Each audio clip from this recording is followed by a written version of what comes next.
Yung mga buto na nakuha ng Coast Guard sa Taal Lake, kinumpirma ng PNP na buto ng tao. Yung iba. Ito, ilan sa mga tagpuan sa Taal Lake na buto ay buto ng tao. So ngayon, ito mga kababayan, kinumpirma po ng PNP. Mga buto ng tao ang ilan sa mga natagpuan sa Taal Lake. Ito na mga kababayan. Murang gamot, alamin ko magaling. Dapat Pioneer sa Generics, dapat TGP Generics.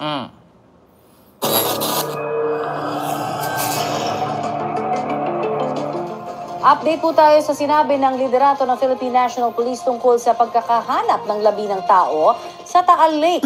May ulat on the spot si Ian Cruz. Ian? Yes, Connie, kinumpirma nga ni Chief PNP General Nicolas Torre III na may nakuhang human at animal remains sa Taal Lake sa gitna yan ng paghahanap sa missing sabongeros. Halo-halo raw talaga ang nakuha sa lake, kaya kasama sa pag-differentiate kung ang mga nakuhang buto sa tao ba o sa hayop. Ani Torre, may mga dinala na sa PNP Crime Lab na patuloy na sinusuri.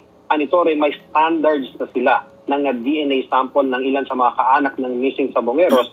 Kaya sabi niya, mabilis na lamang daw ang cross-matching ito. Pero hindi pa niya maibigay, Connie, yung takdang oras dahil hindi alam yung pwedeng maging complications na maaring lumabas. Pinatasan na rin daw nila ang crime lab ng Batangas at Calabarzon para mag-move forward na sa operations area sa Taal Lake para mabilis na matransport ang mga nare-recover ng scuba divers. Pero ang iba pang detalye, sa DOJ na lamang daw itanong dahil sila raw ang lead dito sa whole of government approach. Ayon naman kay Police Brigadier General Jean Fajardo, ang spokesperson ng PNP, nasa 12 na kaanak out of 34 ito, Connie, na missing sabongeros ang nakuha na ng DNA sample. Major breakthrough daw sa missing sabongeros sakaling may mag-match sa DNA samples ng kaanak. Samantala, patuloy raw. Sa totoo lang mga kababayan, kung may mag-match sa DNA ng mga buto dito, doon sa kamag-anak ng mga nawawalang sabongero, patay si AA. Sa totoo lang mga kababayan. Kaya sa totoo lang mga kababayan, ito na. Kasi ang sabi, bakit ito gusto kong iulitin. Sabi kasi ng mga DDS, no, na kumakampi kay AA. Bakit daw yung mga sakong inihaon or iniahon bago? Dapat daw yung sako luma na. Mga tanga, di ba? Paano mo maahon yung bago o sakong luma? Di mabubukbok yun, mapupudpud. Malamang ibabalot nila panibagong sako para matibay yung sako pag-ahon. So ito daw ang sabi ng mga DDS, tanim buto daw. Sinagot ngayon ni Crispin Remulla. Kalukuhan yung tanim buto na yan. Magandang hapon, Dante. Ano naman ang reaksyon ni Secretary Remulla dito sa mga nagsasabi na tanim buto umano yung mga nakukuha ng technical divers sa Taal Lake? Alam mo dyan, ayaw na sanang patulan ni Department of Justice Secretary Crispin Remulla itong lumabas na issue o spekulasyon na sadya umanong itinanim o inilagay ang mga sako na naglalaman ng mga buto kung saan na-recover ng mga otoridad. Pero sa tapos ito pa mga kababayan, may tanong. Bakit daw yung mga buto walang bungo? Ito gusto ko i-explain. Gumawa ka ng krimen, di ba? Gumawa ka ng krimen. Alam mo naman na sa krimen na yan marami kayo. Darating ang araw, darating ang panahon na isa sa inyong grupo kakanta dyan. Siyempre, pagplanuhan mo na. Maglagay ka ng buto sa sako, chop-chopin mo yan, ihiwalay mo yung bungo. Bakit? Kasi once na ipagsama-sama mo lahat yan, pag na-retrieve yan, nakuha yan, patay ka. Di ba? Diyos ko, hindi. Alam nyo, yung gumawa dito sa missing sabongero, mas matalino pa kay Digong. Yeah? Tandaan ninyo mga kababayan, yung gumawa ng krimen dito sa missing sabongero, mas matalino pa kay Digong. Bakit? Maraming nagtatanong sa mga buto daw na nakuha ng Coast Guard sa Taal Lake, walang bungo, walang ulo. Matalino kasi yung nagplano. Hiniwala yung ulo, yung mga buto ng katawan lang pinagsama-sama. Sinunog pa nga eh. Ngayon, itong mga gumawa ng karumal-dumal na krimen sa Taal Lake, sa pagtapon nila sa katawan nitong mga missing sa bungero, hindi pareho kay Digong. Bakit? Si Digong kasi bobo. Bakit? Akala niya siguro na kapag gumawa siya ng krimen, either pumatay siya ng ilang libo, walang pakialam ang human rights dyan kasi nga, hindi niya binigyan ng budget, tinanggalan ng budget. Pangalawa, hindi na siya sugurin ng ICC kasi tinanggal niya ang ICC. Diba? Hindi na siya sugurin ng ICC kaya tinanggal niya ang Pilipinas pagiging miyembro ng ICC. Ang hindi niya alam na kahit wala ng ICC, may Interpol. Diba? Ganun din ang nangyari dyan sa missing sa bungero na tinatapon sa Taal Lake. Sabihin mo man na walang ulo dyan, pero darating ang panahon dyan, isa sa kanila magigipit, magsasabi yan. Saan nyo dinala ang mga ulo, bakit katawan lang? Antayin nyo kasi, mga DDS. Wag nyong pangunahan. Katulad lang yan, porket payat si Digong, sabi nyo, kawawa, mamamatay na. Humihinga pa nga Huwag nyo munang hanapin. Kung wala mang ulo, problema na yan kung saan nila tinapon yung ulo. Pero kung yung buto na yon ay mag-match doon sa katawan ng mga pamilya na mga nawawalang sa bungero, kahit naman walang ulo yan Kahit man lang dibdib lang yan, likod man lang yan, braso man lang yan, bunmaro lang yung natira dyan, pag nag-match sa DNA nila yan, sa kanila pa rin yan. Pag darating ang panahon ng kagipitan, magsasabi din yan kung saan nila tinapon yung ulo. Kung dinurog ba nila, ginagrind ba nila, sinisilaban ba nila, pinapakain ba nila sa hayop, or kung hiniwalay nila lahat ng ulo, tinapon nila sa isang lugar lang, darating din dyan. Huwag kayong atat. Huwag yung igaya sa issue ni First Lady Lisa na namatay si Tantuco, dawit si Lisa. Bakit? Ang tanong ngayon, pwede nating sabihing dawit si Lisa kung kasama si Lisang namatay doon. Masasabi mong dawit si Lisa kung kasama silang namatay, kasama sila naghihit-hit. Ang problema kasi, ano bang report ng Police LA? Diba? Overdose lang sa cocaine. May sinabi bang may kasama? Tapos kanina, may nag-post isang lawyer. Based sa medical records, ang kinamatay ni Tantoco, overdose sa cocaine. Ngayon maraming nag-comment, bakit attorney, hindi nilagay kung sinong kasama? Sinagot ng attorney, wag po tayong masyadong tanga. Medical records po yan, hindi po yan police record. Pag sinabi nating medical record, ang ilalabas ng medical dyan kung anong cause ng ikinamatay. Hindi po yan ilalabas kung sino yung kasama niyang namatay. Police record na po ang maglabas dun. Di ba? Minsan may mga DDS ganyan kabubo, no? Gusto nila kada post mo na namatay dahil na overdose sa cocaine, kailangan sinong kasama, dapat nilagay kung sinong kasama niya. Medical record yan, hindi naman police record yan. Bakit ba? Ultimo pati kasama mo, ilalagay mo dun sa medical, yung kasama mo bading, yung kasama mo tomboy, yung kasama mo supot, yung kasama mo virgin. Apakatanga ng mga DDS. Natawa ako doon post ni attorney. Sino ba yung attorney kanina? Sabi nga nung attorney, wag po tayong masyadong tanga ha. Medical records po ito. Malamang sa malamang, ang ilalagay po dyan ay yung rason po at ang dahilan ng ikinamatay. Hindi po dyan ilalagay kung sino ang kasama niya, kung bakit siya nagdadruga at saan siya namatay. Sa police record na po yun. Iba po yung medico-legal. Ito mga DDS, kung makapagdemand, akala mo pagmamayari nila yung mundo, tapos kakwaan nila utak yung mga Pilipino.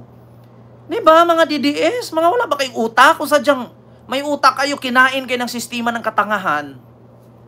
Medical record o medical legal ang nakalagay, overdose sa drugs. Actually, hindi naman overdose ang nakalagay dun cause lang na na-complicate yung kasi gumamit ng cocaine. Hindi naman overdose nakalagay dun Tapos maraming nag-comment, dapat nilagay din dyan kung sino yung kasama niya sa kwarto. Sino-sino yung party-parting kasama niya, kaya siya namatay.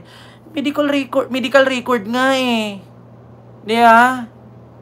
Hindi naman pwede ilagay dun sa medical record na kasama mo si Lisa. Tapos ang cause ng pagkamatay, drug overdose.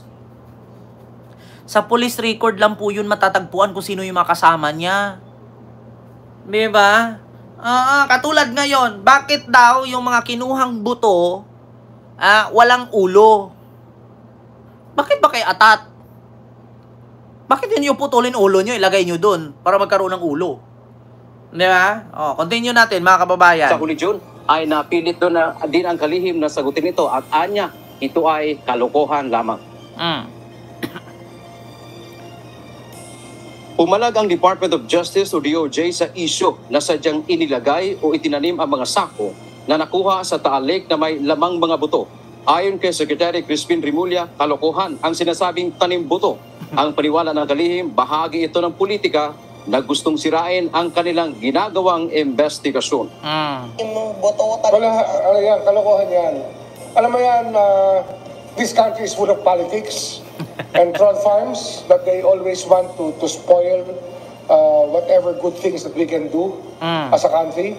And that's part of politics. It's the politics that they want to practice. So be it. Dagdag pa nito, hindi lang dapat hindi na dapat pang pagtuunan ng oras upang sagutin ang punahinggil sa umano'y tanim sako o tanim buto. Wala yan. If I were to answer all of those criticisms, we might as well stop doing what we do.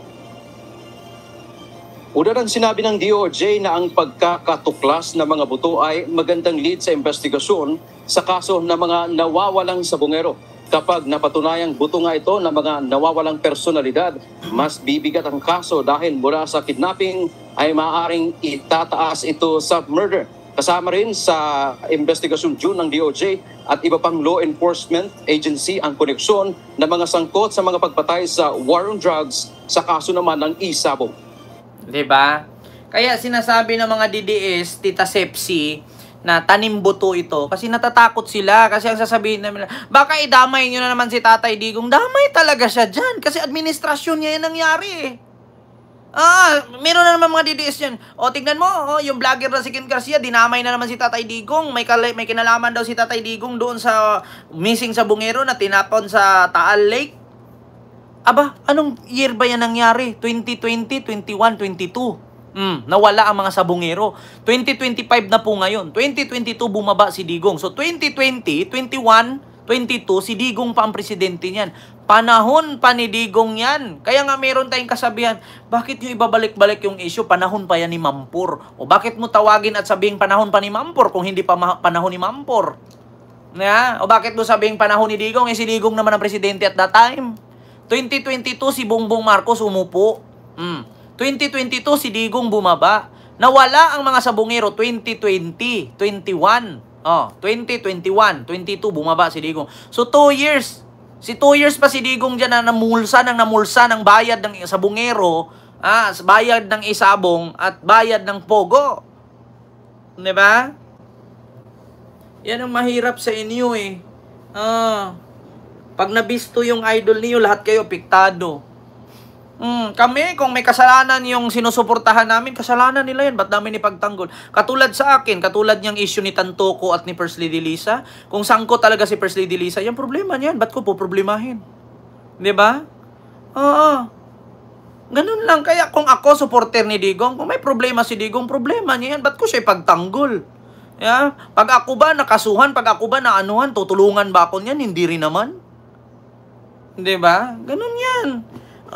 Yung katulad niyan kay F. Elisa, problema niya yan. Bakit ko siya pagtatanggol?